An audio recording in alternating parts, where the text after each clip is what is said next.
Hello everybody, and welcome to a quick look at Minecraft Snapshot 14W27B. This is a pretty amazing snapshot that adds a ton of things, but let's get right to the action.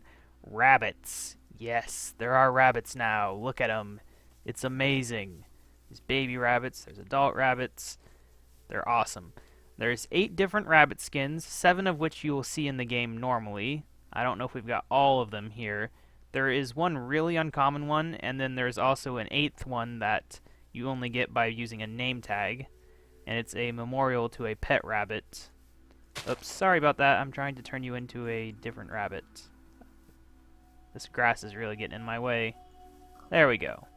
So that's all the skins. Now, rabbits are amazing, and the AI does pretty much everything I wanted it to do, because they're normally scared of players. They can be tamed with carrots. They will eat carrots that are on the ground, and you can, of course, breed them with carrots. Of course, I don't think that actually works right now.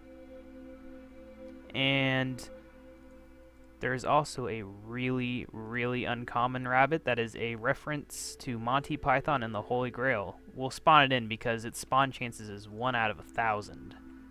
So let's see. There we go. That's how you spawn it. Take a good look. And there it is. So it's basically an albino rabbit with a little bit of a red mouth there. Game mode 0. He should attack me now. Yep, there he goes. Oh my gosh, that hurt. Die. He's not that vicious. Not like in the movie. But still, pretty funny. It'll be fun to run into those in the wild, even though they are really uncommon. It's the killer rabbit of Cabernog. Or Cabernog, or something like that. But anyway, let's go ahead and get in the inventory, grab some carrots, and tame some rabbits so they'll stop running away from me. Hello, guys. Don't mind me. Oh, he's scared. Come on, there you go. Now he's not scared. You are, though. There, so it's that easy to tame them. Yeah, they don't breed right now. They'll do some hearts when you tame them, but they don't breed. Sadly enough, but we can make baby ones anyway. Get out of there. Oh. There's the baby ones. They look basically the same. Pretty much as you would expect. Now, you might have seen... Oh, you didn't see because of this, but look at all these new items. Amazing. So rabbits drop raw rabbit. They can also rarely drop rabbit's foot, which is used to make potions of leaping, which make you jump higher. They also drop rabbit hide, which can be crafted. Let's get into game mode 0 real quick. So it's easy enough. You just craft 4 of them into leather, and then so that's a new source of leather. I don't know how rare rabbits are in spawning, but it might help people out who have trouble finding cows. And also, it's of course really easy to breed more rabbits once you have 2 of them, once they fix it at least. Now I also have some rabbit stew here, which you can craft. It is an amazing food item. It restores 5 food point things. So 10 points, because each one is 2. So 5 of these meat symbols. Yum. Now, this is raw mutton, cooked mutton. Yes, that's right. Sheep actually drop meat now. It's amazing and unexpected, and it's awesome. Let's actually switch back to game mode 1. Swapping back and forth here today. Let's grab a sheep spawning egg and get some mutton naturally, just to see that it does indeed work.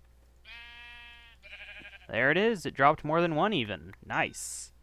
So yeah, food is going to be a bit easier to get now that sheep are actually worth killing. That's definitely going to be cool. Now, potion of leaping. Let's do this. Let's drink it. Okay, nice green particles. So now you can jump 2 blocks. You cannot jump 3. It almost looks like you can jump 2.5, but don't quote me on that. I guess we could try it out right now, right here, doing a bit of Minecraft science. Let's just... There we go. Yeah. So you can jump 2.5 blocks with a potion of leaping 2. Potion of leaping 1 would obviously be less. Anyway, that is not all that has been added. There's also a new command block tag called command stats that will let you increment scores whenever a command is used. I think either related to a player name or an objective name. I believe that is how it works. which sounds useful. I'm not 100% certain what you could use it for, but it sounds like it's going to be a very useful thing in the long run. You could, for example, count how many times you've given an item to a specific player, and that would really help out with some mini games, I'm sure.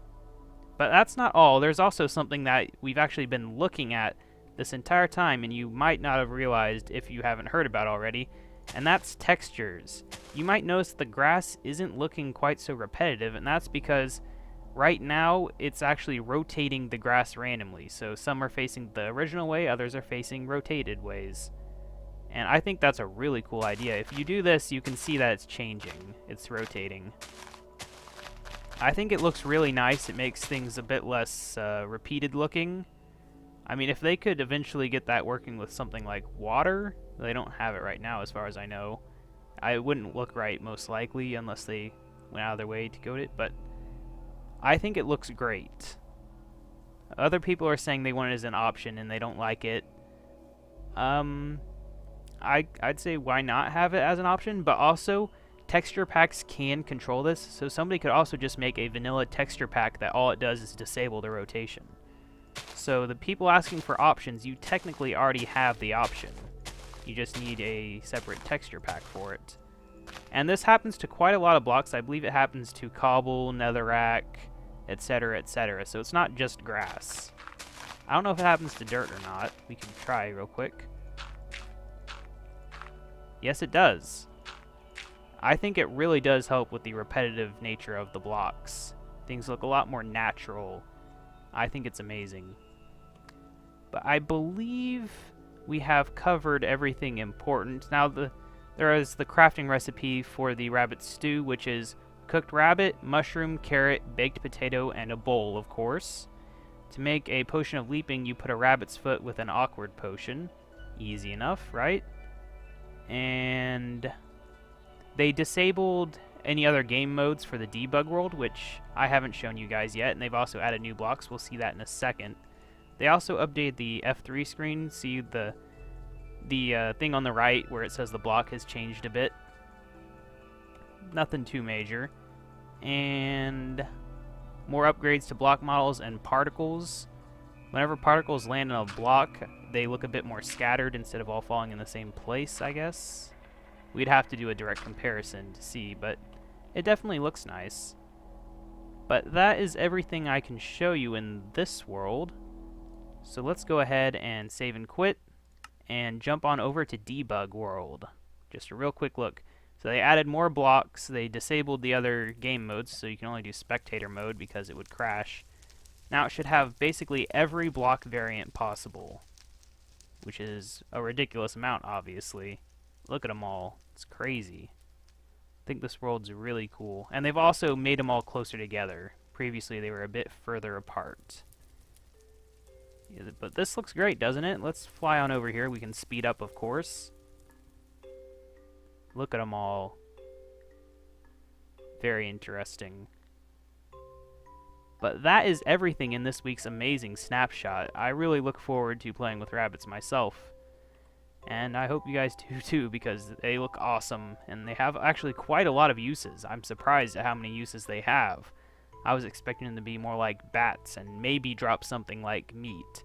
But no, they drop quite a few items, have quite a few uses, and they're really cool just as an animal to have around your house. But anyway, this has been Kebab799. Thank you for watching. Make sure to subscribe to see more. Like this video if you liked it. Comment if you have anything to say. And I will see you in the next episode.